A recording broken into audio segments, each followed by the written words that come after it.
ஆண்டவரும் மறுமை இரட்சகருமான இயேசு கிறிஸ்துவின் நாமத்தினாலே மறுபடியுமாக வகுப்பில் பங்கு பெற்றிருக்கிற உங்கள் யாவரையும் வாழ்த்தி வரவேற்கிறேன். திரும்ப ஒரு வகுப்பில் உங்களை சந்திப்பதில் மிகுந்த மகிழ்ச்சி. தமிழ் வேதாகம பாடசாலையினுடைய சிஸ்டமேட்டிக் தியாலஜி, அதில் வேதாகம மானிடவியல் ஆந்த்ரோபாலஜி வகுப்பை நாம் பார்த்து வருகிறோம்.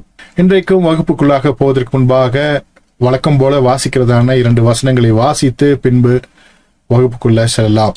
முதல் வசனம் 1 தெசலோனிக்கேயர் 5ஆம் அதிகாரம் 21வது வசனம். எல்லாவற்றையும் சோதித்து பார்த்து நலமானதை பிடித்துக் கொள்ளுங்கள். இன்றைக்கும் நீங்கள் கேட்கிறதான அத்தனை காரியங்களையும் அலசி ஆராய்ந்து பார்த்து பரிசுத்த ஆவியானுடைய ஒத்தாசையோடு நலமானதை பிடித்துக் கொள்ளுங்கள்.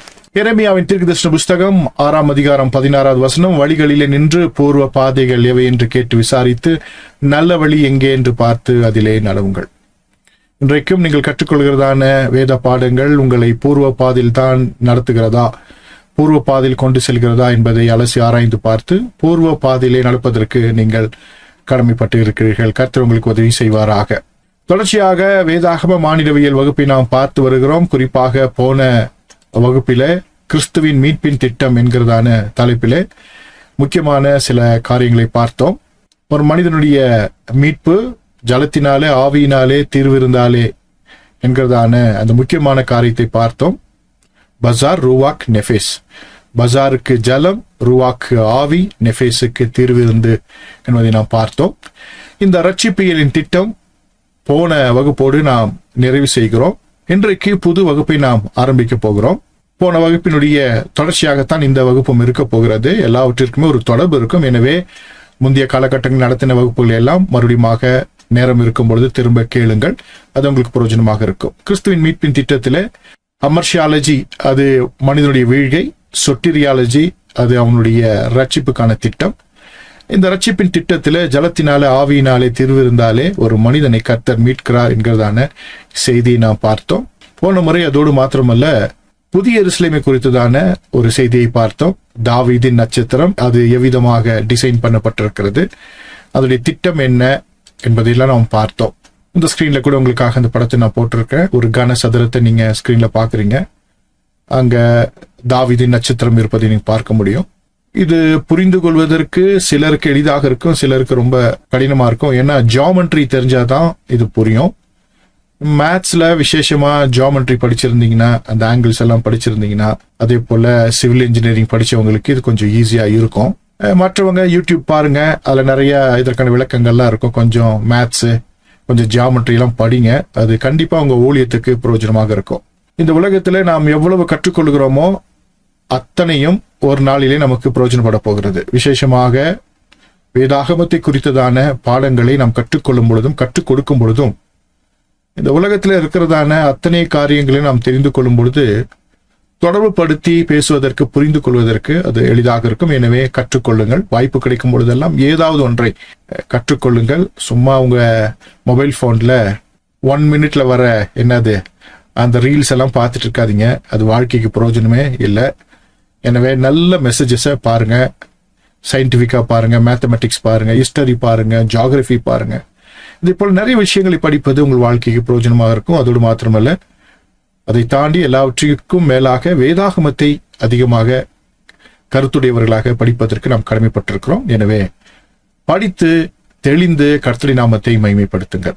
இன்றைக்கும் ஒரு புதிய பாடத்திட்டத்திற்குள்ளாக, இந்த ஆந்த்ரோபாலஜில ஒரு புதிய பாடத்திட்டத்திற்குள்ளாக நாம் போக போகிறோம்.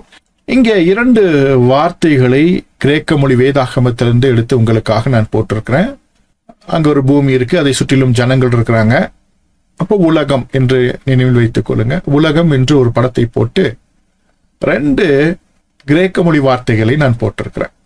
அந்த மஞ்சள் கலர்ல இருக்கிறது ஒராட்டா அப்படின்ற வார்த்தை. ஒராட்டா.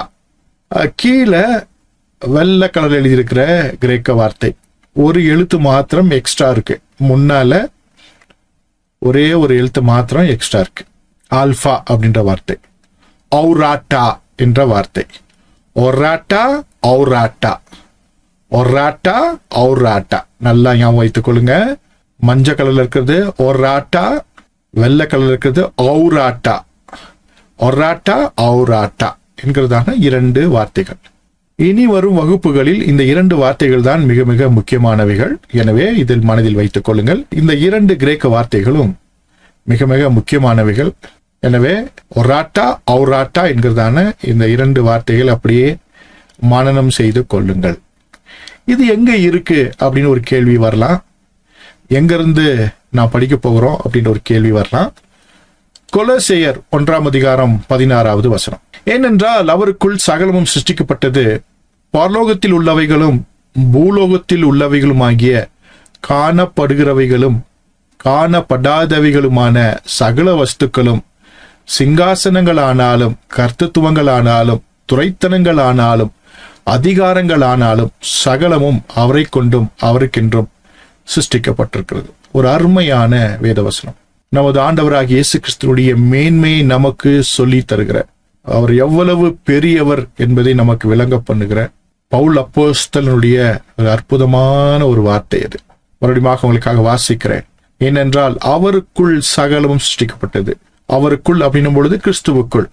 ஏனென்றால் கிறிஸ்துவுக்குள் சகலமும் சிருஷ்டிக்கப்பட்டது, பரலோகத்தில் உள்ளவைகளும் பூலோகத்தில் உள்ளவைகளுமாகிய காணப்படுகிறவைகளும் காணப்படாதவைகளுமான சகல வஸ்துக்களும், சிங்காசனங்களானாலும் கர்த்தத்துவங்களானாலும் துரைத்தனங்களானாலும் அதிகாரங்களானாலும் சகலமும் அவரை கொண்டு அவருக்கென்றும் சிருஷ்டிக்கப்பட்டிருக்கிறது.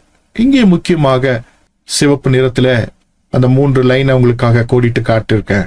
பரலோகத்தில் உள்ளவைகளும் பூலோகத்தில் உள்ளவைகளும் ஆகிய காணப்படுகிறவைகளும் காணப்படாதவைகளும். இதுதான் இன்னைக்கு முக்கியமான வரிகளாக நாம் இன்றைக்கு எடுத்துக்கொண்டிருக்கிறோம். பரலோகத்தில் உள்ளவைகளும் பூலோகத்தில் உள்ளவைகளுமாகிய காணப்படுகிறவைகளும் காணப்படாதவைகளும் என்கிறதான இந்த முக்கியமான இந்த பகுதியை நாம் இந்த வேதவசனத்திலிருந்து எடுத்துக்கொண்டிருக்கிறோம். இங்கே காணப்படுகிறவைகள் அப்படின்னு இருக்குல்ல, அதுதான் ஒராட்டா. காணப்படாதவைகள் இருக்குல்ல, அதுதான் ஔராட்டா. மறுபடியும் சொல்றேன், காணப்படுகிறவைகள் ஒராட்டா, காணப்படாதவைகள் ஔராட்டா. சரியா? இது அப்படியே மனதில் வைத்துக் கொள்ளுங்க, அது உங்களுக்கு பிரயோஜனமாக இருக்கும். சரியா? ஓகே, சரி. ரொம்ப தெளிவா நீங்க தெரிந்து கொள்ள வேண்டும். ஒராட்டா ஔராட்டா, காணப்படுகிறவைகள் காணப்படாதவைகள். தேவனாகிய கர்த்தர் இந்த உலகத்தை சிருஷ்டிக்கும் பொழுது அது 2 பகுதிகளாக அவர் சிருஷ்டித்திருக்கிறார். ஒன்று காணப்படுகிறவைகள், இன்னொன்று காணப்படாதவைகள். நல்ல மனதில் வைத்துக் கொள்ள வேண்டும். Visible and invisible. பார்க்கக்கூடிய உலகம், பார்க்கக்கூடாத அல்லது பார்க்க முடியாத ஒரு உலகம். அப்போ இந்த உலகம் என்பது 2 பகுதிகளால் ஆனது. போன முறையே ஆந்த்ரோபாலஜி கிளாஸ் நடத்தும் போது நான் உங்களுக்கு சொல்லிக் கொடுத்தேன். கிரேசியோ எக்ஸ் நிகைலோ, கிரேசியோ எக்ஸ் மட்டீரியா. கிரேசியோ எக்ஸ் நிகைலோ என்பது காண முடியாது, கிரேசியோ எக்ஸ் மட்டீரியா என்பது காணக்கூடியது. கிரேசியோ எக்ஸ் நிகைலோனா ஒன்றுமில்லாததுல படிக்கப்பட்டது, அது கண்களுக்கு தெரியாது, அது இன்விசிபிள். கிரேசியோ எக்ஸ் மட்டீரியா இருக்கும் ஒன்றிலிருந்து படைத்தல், அதாவது மண்ணிலிருந்து படைத்தல், கண்ணுக்கு தெரியும். அப்போ விசிபிள் இன்விசிபிள் 2 முக்கியமான காரியங்கள். ஹார்ட்வேர் சாஃப்ட்வேர் அப்படின்னு போன முறை நான் சொல்லியிருந்தேன். அதற்கான இன்டெகிரேஷன் எப்படி என்பதெல்லாம் நான் சொல்லி கொடுத்திருந்தேன். உங்களுக்கு ஞாபகம் இருக்கும்னு நினைக்கிறேன். அப்படி ஞாபகம் இல்லைன்னா மறுபடியும் போய் நம்முடைய ஆந்த்ரோபாலஜி கிளாஸ்ல இருக்கிற அந்த எல்லா வகுப்புகளையும் ஆரம்பத்துல இருந்து பாருங்க, கண்டுபிடிங்க, மறுபடியும் ரீகேப் பண்ணுங்க, பிரயோஜனமாக இருக்கும். அப்போ தேவனாகிய கர்த்தர் இந்த உலகத்தை சிருஷ்டிக்கும் போது காணப்படுகிறவைகளாக காணப்படாதவைகளாக சிருஷ்டித்திருக்கிறார் என்கிறதான செய்தியை நாம் தெரிந்து கொள்கிறோம். கிரேசியோ எக்ஸ் நிகைலோ, கிரேசியோ எக்ஸ் மட்டீரியா. Visible invisible. காணக்கூடியவைகள் காணக்கூடாதவைகள். காணக்கூடியவைகள் ஒராட்டா, காணக்கூடாதவைகள் ஔராட்டா. மனதில் வைத்துக் கொள்ளுங்க. இந்த ஸ்கிரீன்ல இன்னும் கொஞ்சம் புரியும்படியாக உங்களுக்காக படத்தை போட்டு வாக்கியங்களை நானே போட்டிருக்கேன், பார்த்து படித்துக் கொள்ளுங்க. Visible and invisible world. இந்த அண்ட சராசரங்கள் படைக்கப்பட்டவைகள் எல்லாம் 2 பிரிவுகளால் ஆனது. பார்க்கக்கூடிய பார்க்க முடியாத பிரிவுகளால் ஆனது. ஒராட்டா ஔராட்டா. காணக்கூடிய உலகம், காண முடியாத உலகம். ரொம்ப ரொம்ப முக்கியம், அழுத்தி சொல்லுகிறேன். காணக்கூடிய உலகம், காண முடியாத உலகம். இது ஏன் நான் உங்களுக்கு சொல்லிக் கொண்டிருக்கிறேன் என்று சொன்னால், இதற்கு பின்பாக ஒரு முக்கியமான ஒரு காரியம் இருக்கிறது, ஒரு தத்துவம் இருக்கிறது, ஒரு டிசைன் இருக்கிறது, ஒரு பிளான் இருக்கிறது. இந்த காணக்கூடிய உலகம் காண முடியாத உலகத்தால் கட்டுப்படுத்தப்படுகிறது. ரொம்ப ரொம்ப முக்கியமான விஷயம். Visible world is controlled by the invisible world. ரொம்ப ரொம்ப முக்கியமான ஒரு வாக்கியம்.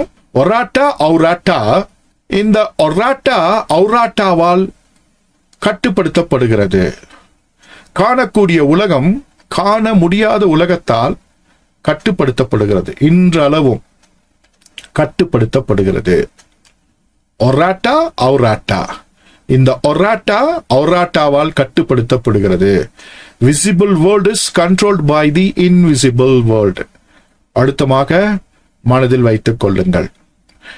இந்த உலகத்தில் நாம் ஏதோ வாழ்ந்து கொண்டிருக்கிறோம், எல்லாம் இயற்கையாக நடக்கிறது, எல்லாம் அப்படியே நடந்து கொண்டிருக்கிறது என்கிறதான எண்ணம் உங்களுக்கு இருந்தால் இன்றைக்கு மாற்றிக்கொள்ளுங்கள். உங்களுடைய வாழ்க்கை இந்த கண்ணுக்கு தெரியாத உலகத்தால் கட்டுப்படுத்தப்படுகிறது, கண்ட்ரோல் பண்ணப்படுகிறது, அவைகளால் நீங்கள் நடத்தப்படுகிறீர்கள் என்கிறதான செய்தியை மறந்துவிடக் கூடாது. You are all controlled by the invisible world. கண்ணுக்கு தெரியாத உலகத்தால் நீங்களும் நானும் கட்டுப்படுத்தப்படுகிறோம், அதற்குள்ளாகத்தான் இருக்கிறோம். அது அரசியலாக இருக்கட்டும், இயற்கை நிகழ்வுகளாக இருக்கட்டும், எதுவாக இருந்தாலும் சரி, அது இன்விசிபிள் வேர்ல்டால நடத்தப்படுகிற காரியங்கள் என்பதை மறந்துவிடக்கூடாது. ஏதும் இயற்கையாக நடப்பதில்லை. அந்த இயற்கைக்கு பின்பாக ஒரு கட்டுப்படுத்தும் சக்தி, ஒரு இன்விசிபிள் வேர்ல்டு, கண்ணுக்கு தெரியாத உலகம் இருக்கிறது. அந்த கண்ணுக்கு தெரியாத உலகம்தான் கண்ணுக்கு தெரிகிற இந்த உலகத்தை கட்டுப்படுத்துகிறது. இப்ப மறுபடியும் அந்த படத்தை உங்களுக்காக போட்டிருக்கேன். பூமி, ஜனங்கள், ஒராட்டா அவுராட்டா, ஒராட்டா அவுராட்டா. எப்படி இதை பிரிக்கலாம் அப்படின்னா, பார்க்கிற இந்த உலகத்தை, நாம் கண்களால் பார்த்து கொண்டிருக்கிற உலகத்தை ரெண்டா பிரிக்கலாம். கார்னல் வேர்ல்டு, பௌதீக உலகம் அல்லது மாம்ச உலகம், பிசிக்கல் வேர்ல்டு அப்படின்னு சொல்லலாம். இன்னொன்னு தி ஸ்பிரிட் வேர்ல்டு, ஆவி உலகம் என்று சொல்லலாம். ஒராட்டா அவுராட்டா, ஒராட்டா அவுராட்டா. ஒராட்டா என்னன்னா த கர்னல் வேர்ல்டு, பௌதீக உலகம், பிசிக்கல் வேர்ல்டு, மாம்ச உலகம். அவுராட்டா என்னன்னா ஸ்பிரிட் வேர்ல்டு, ஆவி உலகம். நன்றாய் மனதில் வைத்துக் கொள்ள வேண்டும். அப்போ ஒராட்டா அவுராட்டா, காணக்கூடிய உலகம், காணக்கூடாத உலகம். காணக்கூடிய உலகம் இந்த கார்னல் வேர்ல்டு, பௌதிக உலகம், இந்த பிசிக்கல் வேர்ல்டு. காண முடியாத உலகம், காணக்கூடாத உலகம், ஸ்பிரிட் வேர்ல்டு, ஆவி உலகம். இப்ப நம்மை சுற்றிலும் இரண்டு உலகங்கள் இருக்கிறது. பௌதிக உலகமும் ஆவி உலகம் இருக்கிறது. ரெண்டிற்குள்ளாகத்தான் நாம் இருக்கிறோம் என்பதை மறந்துவிடக் கூடாது. இந்த பௌதிக உலகம் ஆவி உலகத்தால் கட்டுப்படுத்தப்படுகிறது அப்படின்னு நம்ம பார்த்தோம். இந்த உலகம் ஆவி உலகத்தால் கட்டுப்படுத்தப்படுகிறது. அப்படின்னா எப்படி கட்டுப்படுத்தப்படுகிறது, யாரால் கட்டுப்படுத்தப்படுகிறது, இதோட டிசைன் என்ன என்பதெல்லாம் நாம் பார்க்க போகிறோம். இந்த பௌதிக உலகம் அல்லது இந்த கார்னல் வேர்ல்டு இல்ல பிசிக்கல் வேர்ல்டு, இந்த பிசிக்கல் ரெம் எப்படி கண்ட்ரோல் படுத்தப்படுகிறதுனா, யாரால் கட்டுப்படுத்தப்படுகிறது அப்படின்னா, இரண்டு முக்கியமான காரணிகளால் இந்த பௌதிக உலகம், இந்த பிசிக்கல் வேர்ல்டு, இந்த மாம்ச உலகம், இந்த சரீர உலகம் கட்டுப்படுத்தப்படுகிறது. ஒன்று தேவனுடைய ராஜ்யம் அல்லது பரலோக ராஜ்யம், இன்னொன்று பிசாசின் ராஜ்யம் அல்லது உலக ராஜ்யம். இந்த இரண்டு ராஜ்யங்களால் கட்டுப்படுத்தப்படுகிறது. நல்ல கவனமா கேட்டுக்கொள்ள வேண்டும். இந்த இரண்டு உலகங்களால், தேவனுடைய ராஜ்யம், பிசாசின் ராஜ்யம். இன்றைக்கு நிறைய நிகழ்வுகளை நாம் பார்க்கிறோம், நியூஸ்ல பார்த்திருப்போம். ஈரானியன் பிரசிடென்ட் அந்த ஷாஃபர் கிராஷ்ல அவர் இறந்துட்டாரு. அந்த தேசத்தினுடைய மிகப்பெரிய ஒரு அதிகாரி, ஒரு தலைவர், ஒரு பிரசிடென்ட். இது இயற்கையாகவே நடந்ததா, செயற்கையாக நடந்ததா அப்படிலாம் நிறைய டிபேட் போயிட்டு இருக்கு. ஆனா ஒண்ணு தெரிஞ்சுக்கணும், இவை அனைத்துமே இன்விசிபிள் உலகத்தால் அல்லது கண்ணுக்கு தெரியாத, கண்ணுக்கு புலப்படாத, பார்க்க முடியாத உலகத்தால் தான் எல்லாமே நடைபெற்று கொண்டிருக்கிறது, கண்ட்ரோல் பண்ணப்படுகிறது. எதுவுமே சாதாரண நிகழ்வுகள் அல்ல. There is no accident, everything incident. மறந்துவிடக்கூடாது. There will be no accident. நமக்கு தான் ஆக்சிடென்ட், பட் எவ்ரிதிங் இன்சிடென்ட். எல்லாமே ப்ரீ பிளான்ட் இன்சிடென்ட், எல்லாமே திட்டமிடப்பட்டவைகள் தான். யாரால் திட்டமிடப்படுகிறது? இந்த இன்விசிபிள் வேர்ல்டால, கண்ணுக்கு தெரியாத உலகத்தால எல்லாம் கட்டுப்படுத்தப்படுகிறது. யார் வர வேண்டும், யார் வரக்கூடாது, யார் தலைவராய் இருக்க வேண்டும், யார் தலைவராய் இருக்கக்கூடாது, யார் ஆள வேண்டும், யார் ஆளக்கூடாது, யார் உயிரோடு இருக்க வேண்டும், யார் மறிக்க வேண்டும், யார் சிறைப்படுத்தப்பட வேண்டும், யார் விடுதலையாக்கப்பட வேண்டும், யாருக்கு உணவு கிடைக்க வேண்டும், யாருக்கு உணவு கிடைக்கக்கூடாது, யார் ஆடம்பரமாக வாழலாம், யாரெல்லாம் ஆடம்பரமாக வாழக்கூடாது, யார் பிச்சைக்காரர்களாக இருக்கலாம், யார் பணக்காரர்களாக இருக்கலாம் என்பதெல்லாமே இந்த ஆவிக்குரிய உலகத்தால் நடத்தப்படுகிற, கட்டுப்படுத்தப்படுகிற ஒரு காரியமாக இருக்கிறது. ரொம்ப ரொம்ப முக்கியமான விஷயம். மறுபடியும் சொல்றேன், there is no accident, everything incident. எல்லாமே இன்சிடென்ட் தான், எல்லாமே திட்டமிடப்பட்டவைகள் தான், திட்டமிடப்படுகின்றன. ஒவ்வொரு நொடியும் ஒவ்வொரு நாளும் இந்த இரண்டு உலகங்கள், தேவனுடைய ராஜ்யமும் பிசாசின் ராஜ்யமும் திட்டமிட்டு கொண்டே இருக்கிறது. தேவனுடைய ராஜ்யம் ஒரு மனிதனை காப்பாற்றி நித்திய ஜீவனுக்கு கொண்டு வரும்படியாக, பிசாசின் ராஜ்யம் ஒருவனை தனக்கென்று அடிமையாய் வைத்து அவனை கொண்டு இந்த உலகத்தை சீரழிக்க. இப்படி இந்த இரண்டு திட்டங்களும் இந்த பிசிக்கல் வேர்ல்டு மேல, அதாவது கண்ணுக்கு தெரிகிற இந்த உலகத்தின் மேல தங்களுடைய ஆதிக்கத்தை செலுத்திக் கொண்டே இருக்கின்றன. ரொம்ப ரொம்ப முக்கியமான விஷயம். ஸ்பிரிட் வேர்ல்ட், ஆவிக்குரிய உலகம், அதுல இரண்டு பிரிவுகள் இருக்கிறது. தேவனுடைய ராஜ்யம், பிசாசின் ராஜ்யம். மறந்துவிடக்கூடாது. முடிந்த அளவிற்கு மனதிலே அப்படியே பதிய வைத்துக் கொள்ளுங்க. கர்த்தர் உங்களுக்கு உதவி செய்வாராக. இந்த காணக்கூடிய உலகம், காண முடியாத உலகம் என்பதை இன்னொரு பார்வையிலிருந்து புரிந்து கொள்வதற்காக நான் மானிடவியல் வகுப்பு படிக்கிறபடினாலே அதிலிருந்து புரிந்து கொள்வதற்கு இங்க ஒரு படத்தை போட்டிருக்கேன். அதாவது இந்த இன்விசிபிள் வேர்ல்டு, விசிபிள் வேர்ல்டு என்கிறதான காரியங்களை வேறு பார்வையில் வேறு நிறைய விஷயங்களை வைத்து நடத்தலாம். ஆனா நமது நோக்கம் அது அல்ல. அது மிகப்பெரிய சப்ஜெக்ட் ஆயிரும். நடத்தி முடிப்பதற்கு நமக்கு காலங்கள் பத்தாது. ஏன்னா ஒரு வருஷ கோர்ஸ் தான்.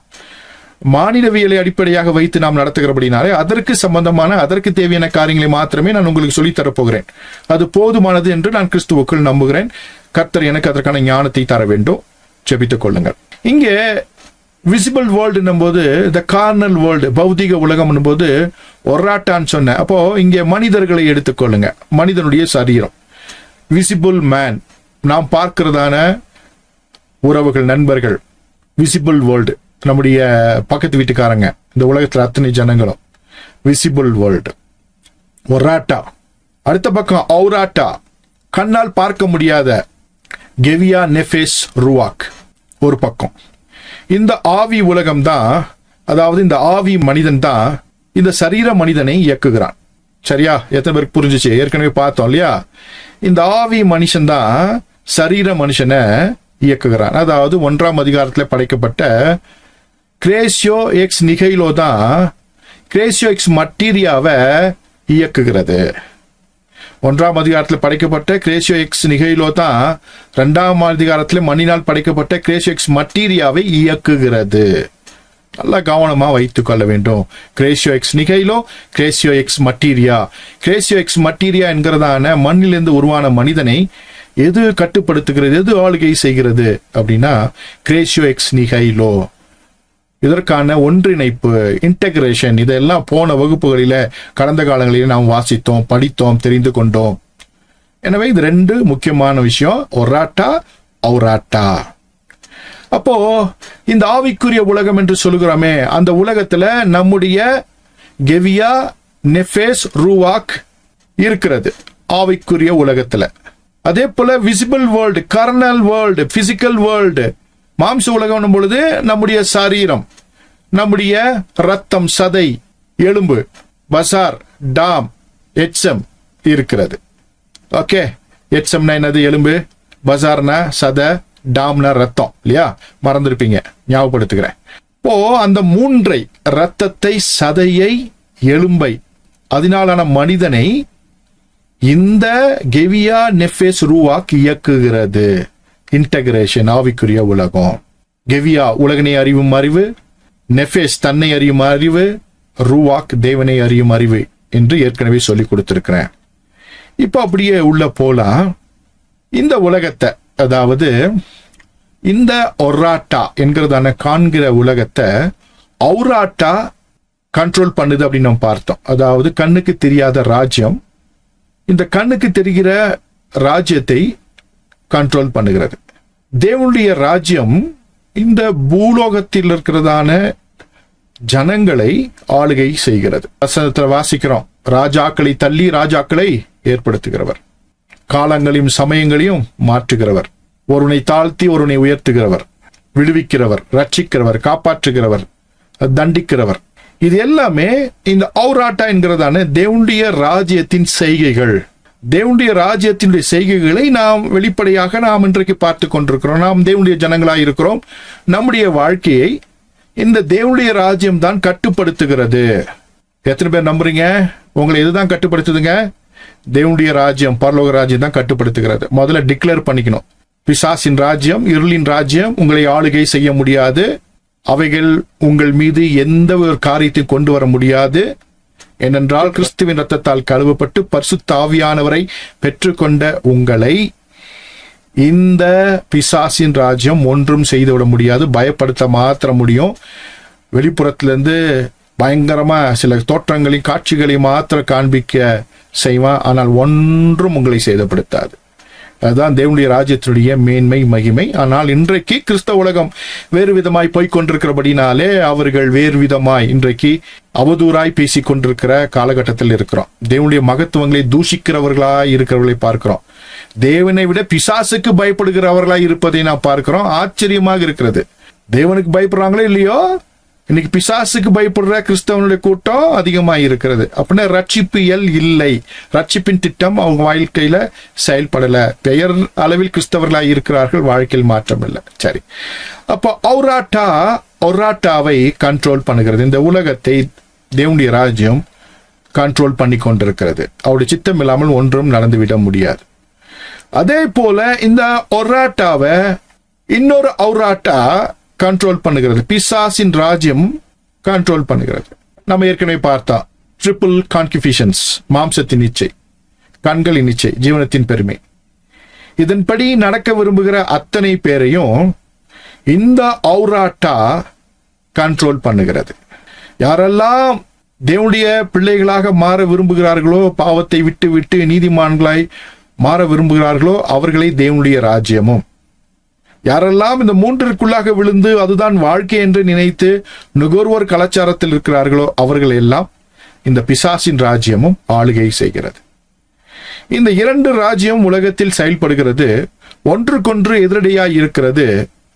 தேவனுடைய ராஜ்யத்தில் இருக்கிற நாம் பிசாசின் ராஜ்யத்தில் இருக்கிற ஜனங்களை தேவனுடைய ராஜ்யத்திற்கு கொண்டு வர போராடுகிறோம், சுவிசேஷம் அறிவிக்கிறோம், ஜெபிக்கிறோம், நிறைய காரியங்களை செய்கிறோம். அதே போல பிசாசின் ராஜ்யத்தில் இருக்கிற அந்த கூட்டம் தேவனுடைய ராஜ்யத்தில் இருக்கிற ஜனங்களை வஞ்சிப்பதற்கான திட்டங்களையும் அதற்கான செயல்பாடுகளையும் செய்து கொண்டிருப்பதை நாம் பார்க்கிறோம். மாம்ச உலகத்திலே ஒரு மிகப்பெரிய ஒரு போராட்டத்தை உருவாக்குவதை நாம் பார்க்கிறோம். நாம் எங்கே இருக்கிறோம் என்பது மிக மிக முக்கியம். நாம் எப்படிப்பட்டவர்களா இருக்கிறோம் என்பது ரொம்ப ரொம்ப முக்கியம். அதை வைத்துதான் உங்களுடைய வாழ்க்கை இனிமையான அனுபவமாக கிறிஸ்துவுக்குள் அருமையான ஒரு வாழ்க்கையாக இருக்க முடியும் என்பதை மறந்துவிடக்கூடாது. அப்போ இந்த இரண்டு பக்கங்கள், ஔராட்டா என்கிறதான இந்த காணக்கூடிய உலகத்துல இரண்டு ஔராட்டா என்கிறதான கண்ணுக்கு தெரியாத ராஜ்யங்கள் செயல்பட்டு கொண்டே இருக்கிறது. ஔராட்டா என்கிறதான இந்த மாம்ச உலகத்துல இந்த இரண்டு ராஜ்யங்களும் செயல்பட்டு கொண்டே இருக்கிறது. தேவனுடைய ராஜ்யம் ஜனங்களை தேவனுடையவர்களை மாற்றி நித்திய ஜீவனுக்கு கொண்டு போகும்படியாகவும், பிசாசின் ராஜ்யம் தேவனுடையவர்களை வீழ்த்தி தனக்காக நியமிக்கப்பட்ட நரகத்துக்கு நேராக நடத்துவதற்கும் செயல்பட்டு கொண்டே இருக்கிறது. ஒரு கான்ஃபிளிக்ட் நடந்து கொண்டே இருக்கிறது. ஒரு போராட்டம் நடந்து கொண்டே இருக்கிறது. இந்த ஔராட்டால இந்த ரெண்டு ஔராட்டாவும் போராடி கொண்டே இருக்கு, செயல்பட்டு கொண்டே இருக்கிறது. நாம் தேவனுடைய ராஜ்யத்தின் பிள்ளைகளாக இருக்கிறோம். ஒவ்வொரு நாளும் போராடுகிறோம். ரட்சிக்கப்படாதவர்களுக்காக ஜெபிக்கிறோம், அவர்களுக்காக ஊழியம் செய்ய நினைக்கிறோம், அவர்களுக்கு சுவிசேஷம் அறிவிக்கிறோம். எவ்விதத்தாயிலும் அவர்களை பிசாசின் ராஜ்யத்திலிருந்து தேவனுடைய ராஜ்யத்திற்கு கொண்டு வர நினைக்கிறோம். ஏனென்றால் பிசாசின் ராஜ்யம் முந்தினதல்ல, தேவனுடைய ராஜ்யமே முந்தினது. தேவனுடைய ராஜ்யம்தான் நம்மை எல்லாம் உண்டாக்கினது. நம்மை சிருஷ்டித்தவர் நம்முடைய தேவன். அவருடைய சாயலாக, அவருடைய ரூபமாக நம்மை அவர் சிருஷ்டித்திருக்கிறார். பிசாசின் வஞ்சனை ஜனங்களை அவன் பக்கமாக இழுத்துக் கொண்டு போய் கொண்டிருக்கிறது என்பதை நாம் அறிந்திருக்கிறோம். அந்த ட்ரிபிள் கான்கிஃபிஷன்ஸ் குறித்ததான பாடங்களிலே நிறைய விஷயங்களை நீங்கள் தெரிந்திருப்பீர்கள். அப்போ இங்கே நாம் தெரிந்து கொள்கிறோம், இரண்டு கண்ணுக்கு தெரியாத ராஜ்யங்கள், ஒன்று இருளின் ராஜ்யம், இன்னொன்று வெளிச்சத்தின் ராஜ்யம். ஒன்று பிசாசின் ராஜ்யம், இன்னொன்று தேவனுடைய ராஜ்யம். இந்த ஔராட்டா என்கிறதான கண்ணுக்கு தெரிகிற உலகத்திலே செயல்பட்டு கொண்டே இருக்கிறது. நாம் தேவனுடையவர்கள், தேவனால் படைக்கப்பட்டவர்கள், நாம் தேவனுடைய ராஜ்யத்தின் பிள்ளைகளாய் இருக்கிறோம். அப்போ பிசாசின் ராஜ்யத்தில் இருக்கிறவங்க யாரு? அவர்கள் தேவனால் சிருஷ்டிக்கப்பட்டவர்கள், ஆனால் வஞ்சிக்கப்பட்டு பிசாசுக்கு அடிமைகளாக இருக்கிறார்கள். தேவசாயலாக இருக்கிற மனிதன் பிசாசுக்கு அடிமையானவனாக இருக்கிறான் என்பதை நாம் அறிந்து கொள்கிறோம். இப்போ இந்த 2 ஆவிக்குரிய உலகங்களை நாம் பார்க்கிறோம். ஸ்பிரிட் வேர்ல்ட், ஒன்னு தேவனுடைய ராஜ்யம், இன்னொன்னு பிசாசின் ராஜ்யம். இந்த பிசாசின் ராஜ்யம் அப்படின்னும் பொழுது டீமனாலஜி என்கிறதான ஒன்றை நாம் கற்றுக்கொள்ள வேண்டும். அதே போல தேவனுடைய ராஜ்யம்னா ஏஞ்சலாலஜி என்ற ஒன்றை நாம் கற்றுக்கொள்ள வேண்டும். தேவ தூதரியல் சொல்லுவோம், இது பிசாசியல் சொல்லுவோம். அப்போ தேவனுடைய ராஜ்யத்தை குறித்ததான அறிவு நமக்கு வேண்டும் என்று சொன்னால் ஏஞ்சலாலஜி அல்லது தேவ தூதரியல் நமக்கு தெரிந்திருக்க வேண்டும். அதே போல பிசாசின் ராஜ்யம் விதமாக செயல்படுகிறது என்பதை தெரிந்து கொள்வதற்கு டீமனாலஜி அல்லது பிசாசியல் நமக்கு தெரிந்திருக்க வேண்டும். ஒருவேளை இதற்கு முன்பாக நீங்க பைபிள் காலேஜ்ல நிறைய விஷயங்களை படிச்சிருந்தீங்கன்னா, ஒருவேளை உங்க பைபிள் காலேஜ்ல இதை பத்தி சொல்லி கொடுத்திருந்தாங்கன்னா அது உங்களுக்கு மீள் பார்வையாக இருக்கும். இல்லை என்றால் நான் சொல்லிக் கொடுக்கிற காரியங்கள் மூலமாக இன்னும் தெளிவாக ஆழமாக இந்த 2 காரியங்களை, இந்த 2 ஆலஜியை நாம் தெரிந்து கொள்ள போகிறோம். இதுவரைக்கும் பல ஆலஜியை பார்த்துட்டு வரோம் இல்லையா? ஆந்த்ரபாலஜி, ஹமர்ஷியாலஜி, ஏஞ்சலாலஜி, சொட்டீரியாலஜி, தியாலஜி அப்படிலாம் பார்த்துட்டு வரோம். இந்த காலகட்டங்களில் இன்றைய வகுப்பிலிருந்து ஏஞ்சலாலஜியும் டீமனாலஜியும் நான் உங்களுக்கு சொல்லித்தர போகிறேன். ஏன்னா இது 2 தெரிஞ்சாதான் ஒராட்டா அவுராட்டா இது நல்லா புரியும். இல்லைன்னா புரிஞ்சிக்கவே முடியாது. நிறைய பேர் வளரிட்டு இருக்காங்களே அப்படின்னு நாமளும் வளரிட்டு தான் இருப்போம். வேதாகம பாடசாலையில் படிக்கிறேன்னா வேத சத்தியங்களை தெளிவாய் தெரிந்து கொள்வதற்கு நம்முடைய மனக்கண்களை கர்த்தரிடத்தில் ஒப்புக் கொடுக்க வேண்டும். நம்முடைய இருதயத்தை அவர் சன்னிதானத்தில் ஒப்புக் கொடுக்கணும். பரிசுத்த ஆவியானவர் தான் நம்மை சகல சத்தியத்திற்குள்ளும் நடத்துகிறவர். அரைகுறை அறிவு ஆபத்து. எனவே இந்த காரியங்களை தெரிந்து கொள்வதற்கு இந்த 2 சப்ஜெக்டை நான் உங்களுக்கு நடத்தணும். கர்த்தர் உதவி செய்வாராக. அதோடு மாத்திரமல்ல, நடுவில் மானிடவியலை நம்ம நடத்தி வருகிறோம். இப்போ மானிடவியல் புரியணும்னா தேவ தூதரியலும் பிசாசியலும் இந்த காலகட்டங்களை தெரிஞ்சுக்கொள்ளணும். போன முறை மானிடவியல் புரிவதற்கு அமர்ஷியாலஜியும் சொட்டீரியாலஜியும் சொல்லிக் கொடுத்தேன். இப்போ இந்த வகுப்புகளில் மானிடவியலை புரிந்து கொள்வதற்கு தேவ தூதரியலையும் பிசாசியலையும் நான் சொல்லிக் கொடுக்க போறேன். நாம் இந்த வருகிற காலங்களிலே என்னெல்லாம் தெரிஞ்சுக்க போறோம்? ஏஞ்சலாலஜியும் டீமனாலஜியும் தெரிஞ்சுக்க போறோம். எப்படி இந்த பிசிக்கல் வேர்ல்டு அல்லது கார்னல் வேர்ல்ட இந்த 2ம் கண்ட்ரோல் பண்ணுகிறது, அதனுடைய தாக்கம் என்ன, நாம் அதன் மூலமாக புரிந்து கொள்ள வேண்டியது என்ன, நம்முடைய தேவன் எவ்வளவு பெரியவர் என்பதை இதன் மூலமாக எப்படி தெரிந்து கொள்ள போகிறோம், நாம் எவ்வளவு விசேஷித்தவர்கள், நம் மீது ஆண்டவர் வைத்திருக்கிற அன்பு எவ்வளவு பெரியது என்பதை நாம் தெரிந்து கொள்ள போகிறோம். இது உங்களுக்கு மிகுந்த பிரயோஜனத்தை வருவிக்கும். அப்படி இன்னொரு பார்வையிலிருந்து உங்களுக்காக, மண்ணான சரீரம் காண முடியாத உலகத்தால் கட்டுப்படுத்தப்படுகிறது. இந்த ஒராட்டா அடுத்த பார்வையில ஆந்த்ரபாலஜின்னு வந்துட்டோம்னா ஒராட்டா, இந்த மண்ணான சரீரம், பசாரு டாமு எச்சம் இருக்கிறதான இந்த சரீரம் ஸ்பிரிட் வேர்ல்டால ஆவிக்குரிய உலகத்தால் கண்ட்ரோல் பண்ணப்படுகிறது, கட்டுப்படுத்தப்படுகிறது. நீங்கள் எங்கே இருக்கிறீர்கள் என்பது ரொம்ப ரொம்ப முக்கியம். இந்த உலகத்துல நாம் பிறந்த பொழுது ஒன்று நம்மை இந்த பிசாசானவன் கட்டுப்படுத்தி இருக்க வேண்டும். அவர் ஆவிக்குரிய தாயின் தகப்பனுக்கு நாம் பிறந்திருந்தால் அவர்கள் மூலியமாக ஒரு ஆவிக்குரிய வளையத்திற்குள்ளாக நாம் இருந்திருப்போம். எனவே நாம் தேவனுடையவர்களாக இருந்திருப்போம் ஆரம்பத்தில் இருந்து. ஒருவேளை புறஜாதி மார்க்கத்தில் நாம் பிறந்திருந்தால் இந்த பிசாசின் ராஜ்யம் நம்மை ஆளுகை செய்திருக்கும். அதிலிருந்து ரட்சிப்பின் சுவிசேஷத்தை கேட்டு ஆண்டவராக இயேசு கிறிஸ்துவை சொந்த ரட்சகராக ஏற்றுக்கொண்ட பொழுது நாம் விடுதலையாக்கப்பட்டு தேவனுடைய ராஜ்யத்திற்கு நாம் வந்திருப்போம். இதுதான் நடைமுறையில் நடக்கக்கூடிய விஷயங்கள். அப்போ அன்றைய காலகட்டத்தில் ஒருவேளை நாம் தேவன் அறியாதவர்களாக புறஜாதி மார்க்கத்தில் இருந்த பொழுது நம்மை இந்த பிசாசின் ராஜ்யம் கட்டுப்படுத்தி இருக்கிறது. ஆனால் இன்றைக்கு ரட்சிக்கப்பட்ட நம்மை தேவனுடைய ராஜ்யம் மாத்திரமே கட்டுப்படுத்துகிறது. இது ஏன் நான் சொல்கிறேன் என்று சொன்னால், உங்கள் விசுவாசம் எப்படிப்பட்டதாக இருக்கிறது என்பதை நீங்கள் மீள்பார்வை செய்து பார்க்க வேண்டும். நான் தேவனுடைய ராஜ்யத்தின் மீது நம்பிக்கை உடையவனாக இருக்கிறேனா, அதை நான் அதிகமாக நம்புகிறேனா, விசுவாசிக்கிறேனா, அதன் மீது என் இருதயத்தை வைத்திருக்கிறேனா என்கிறதான கேள்வியும், இன்னொன்று பிசாசின் ராஜ்யத்தை குறித்ததான அந்த அடிப்படைகள் என்ன என்பதை நான் தெரிந்திருக்கிறேனா என்கிறதான ஒரு கேள்வியும் கேட்டுக்கொள்ள வேண்டும். அதே போல நான் பிசாசை குறித்து பயப்படுகிறவனாக இருக்கிறேனா? சில ஊழியக்காரர்கள் சொல்கிறபடி என் வாழ்க்கையில் பிசாசு குழப்பங்களை வருவிக்க முடியுமா? என் வாழ்க்கையை அவன் சீரழிக்க முடியுமா? என் வாழ்க்கையை குழப்ப முடியுமா? அல்லது என் வாழ்க்கையை அவன் சீரழித்து அவன் திட்டத்தை என் வாழ்க்கை நிறைவேற்ற முடியுமா என்கிற கேள்வியும் நீங்கள் கேட்டுக்கொள்ள வேண்டும். கிறிஸ்துவனுடையவர்களாய் இருப்பதற்கு அவர் மீது விசுவாசம் வைத்தால் போதும், கிறிஸ்துவின் உடையவர்களாய் இருப்பதற்கு சகலமும் நன்மைக்கு ஏதுவாகவே நடக்கிறது. கிளியரா தெரிஞ்சுக்கணும். ஒருவேளை ஒரு வியாதி வந்தால் அந்த வியாதியே நாளைக்கு சாட்சியாக மாறி தேவனுடைய சுவிசேஷத்தை அறிவிப்பதற்கு அது உங்களுக்கு பிரயோஜனப்படும். ஒருவேளை உங்கள் வாழ்க்கையில் சந்தித்திருக்கிற மிகப்பெரிய கடன் பிரச்சனை அது உங்களை வீழ்த்தாது. அதன் மூலமாக நீங்கள் தாழ்ந்து போவதில்லை. அதை மேற்கொண்டு ஜெயித்து மற்றவர்களுக்கு கொடுக்கிறவர்களாக மாறுவீர்கள். அதன் மூலமாக கர்த்தருடைய நாமத்தை மேம்படுத்துவீர்கள். ஒருவேளை ஞானம் இல்லாமல், அறிவில்லாமல், படிக்க முடியாமல் துவண்டு போயிருந்தால் கர்த்தர் நம்மை ஆசீர்வதித்து வேறு பாதைகளை நடத்தி நம்மை ஆசீர்வதித்து உயர்ந்த ஸ்தானத்திலே வைப்பார். எனவே தேவனுடைய ராஜ்யத்தில் இருக்கிற உங்களுடைய வாழ்க்கையில் எது நடந்தாலும் அது நன்மைக்கு எதுவாகவே நடக்கிறது தவிர பிசாசு உங்கள் வாழ்க்கையில் ஒன்றையும் செய்து உங்களை வீழ்த்திவிட முடியாது.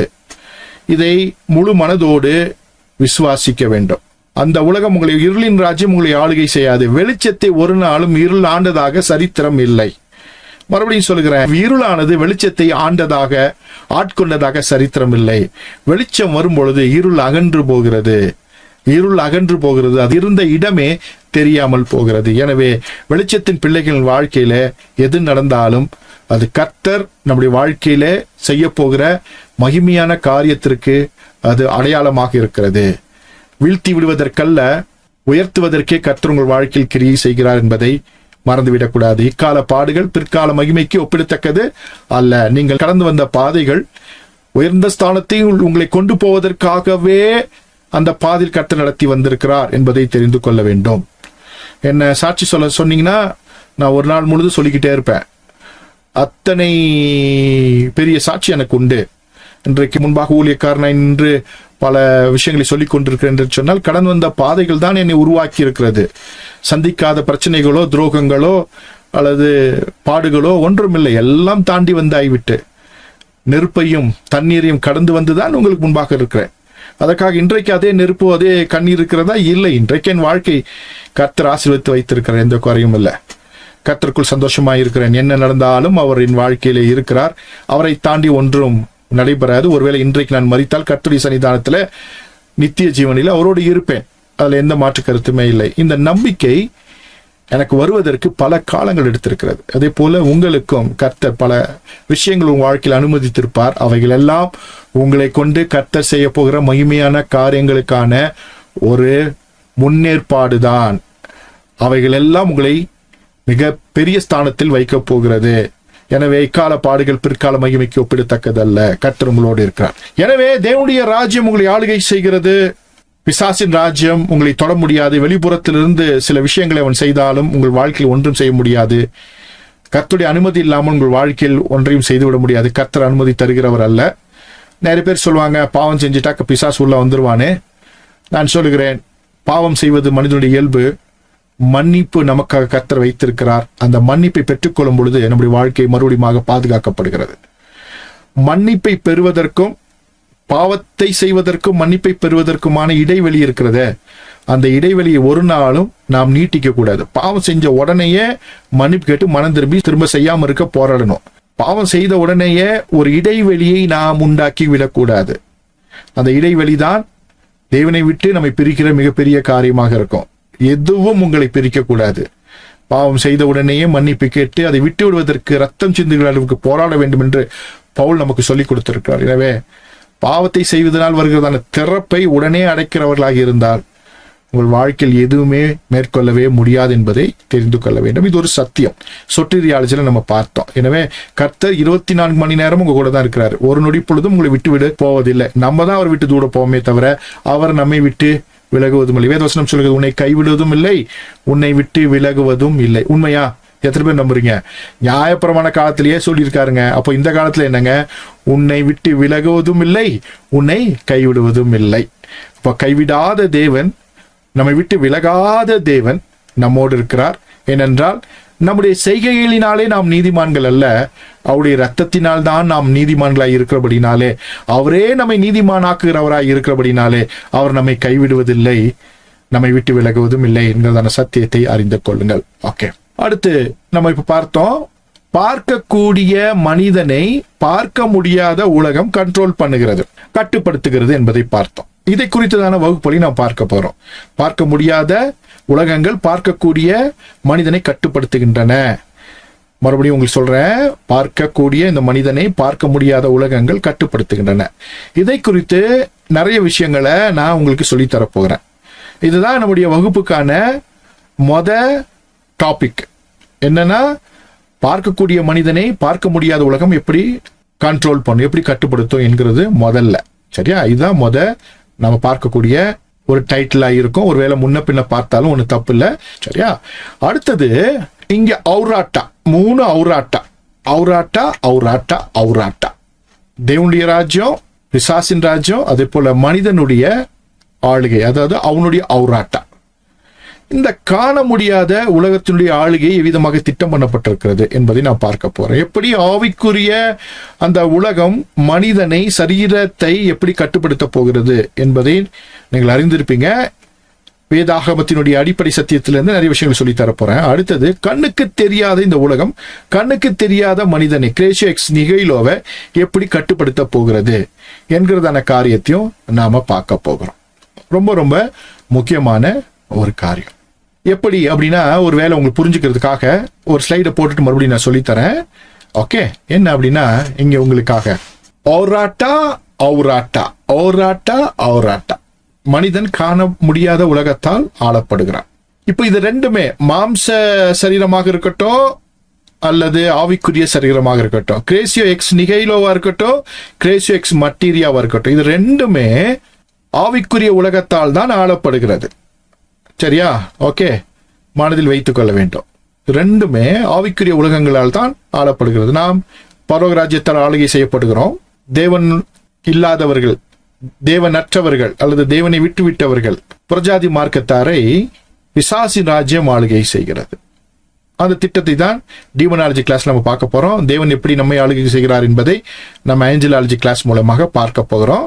அது ஒரு நெடிய ஒரு பயணமாக நமக்கு இருக்கும் என்று கிறிஸ்துவுக்குள் நான் விசுவாசிக்கிறேன்.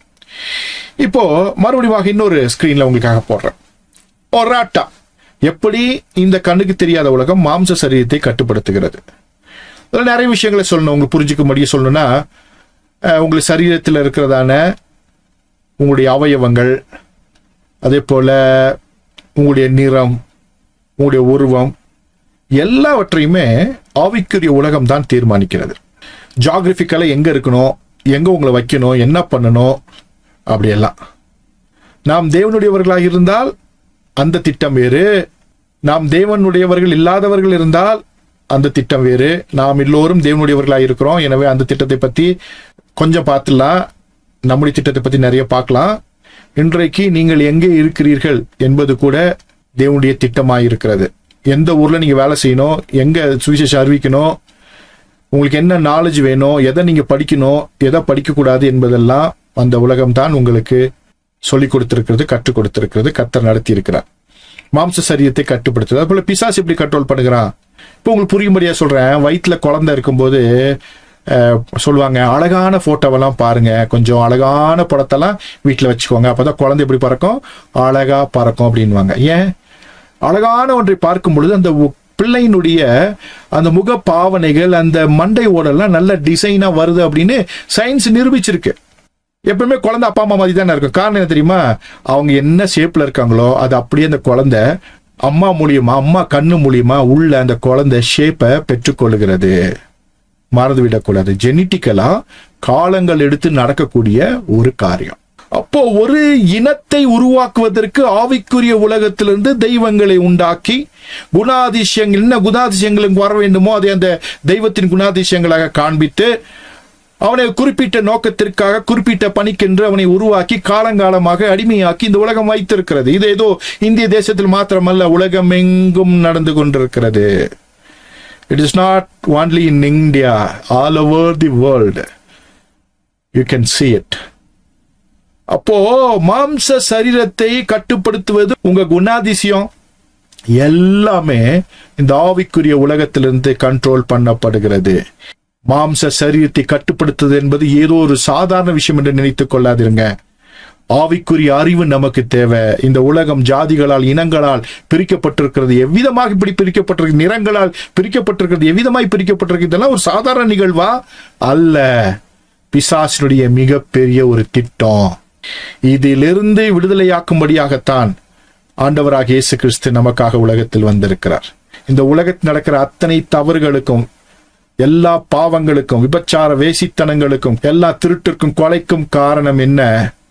அவரவர்களுக்கென்று அவன் உருவாக்கி வைத்திருக்கிற தெய்வங்களும் அதனுடைய குணாதிசயங்களும் அதனுடைய காரியங்களும் என்பதை மறந்துவிடக் கூடாது. ஒருவனை வீழ்த்துவதற்கு, அவன் தேவனண்டை வராமல் இருப்பதற்கு என்னெல்லாம் செய்ய முடியுமோ அவன் செய்து வைத்திருக்கிறான். அதையெல்லாம் தாண்டி உடைச்சி நம்மளை ஆண்டவர் தூக்கி எடுத்து அவருடைய பிள்ளைகளாய் வைத்திருக்கிறார். அவன் பல வருஷம் போராடி உன்னை செஞ்சு வச்சிருக்கான். நம்ம ஆண்டவர் ஒரு செகண்ட்ல அடிச்சு தூக்கிடுறாரு. ஒரு ஆமீன் சொல்லுங்களேன். ஒரு செகண்ட்ல அடிச்சு தூக்குறாரு. அவரை நம்பின உடனேயே விடுதலை.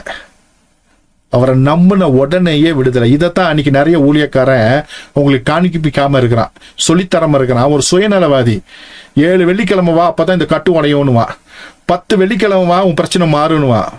அவன் தான் எதிரி உங்களுக்கு. விசுவாசித்தால் உடனே, விசுவாசிக்கிறவனுக்கு எல்லாம் கூடும்.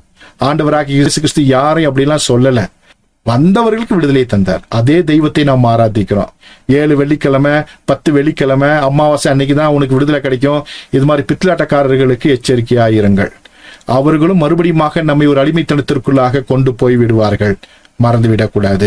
இப்ப மாம்ச சரீரத்தை கட்டுப்படுத்துதல் என்ன என்பதை ஒரு சின்ன விஷயத்தின் மூலமாக நான் சொல்லிக் கொடுத்தேன். அதே போல மனித ஆத்மாவை கட்டுப்படுத்துதல் அப்படின்றது உளவியல் தாக்குதல் மூலமாக, சைக்காலஜிக்கல் ஸ்ட்ரைக். ஓகே, உளவியல் தாக்குதல் மூலமாக ஒருத்தனை கண்ட்ரோல் பண்றது. பாரு, என்கிட்ட ஏதாவது பேசினா உன்னை முடிச்சு கட்டிடுவேன் அப்படின்னு எவனோ ஒருத்தனை முடிச்சு கட்டின செய்தியை நம்ம கிட்ட சொல்லி எல்லாம் நம்மளால ஏதோ ஒன்று செஞ்சு நம்மையும் பயப்படுத்துதல். ஒரு அடிமைத்தனம், சைக்காலஜிக்கல் ஸ்ட்ரைக், உளவியல் தாக்குதல். அதே போல மனிதாவியை கட்டுப்படுத்துதல் என்பது அசுத்தாவிகள் மூலமாக, பில்லி சூனியங்கள் மூலமாக.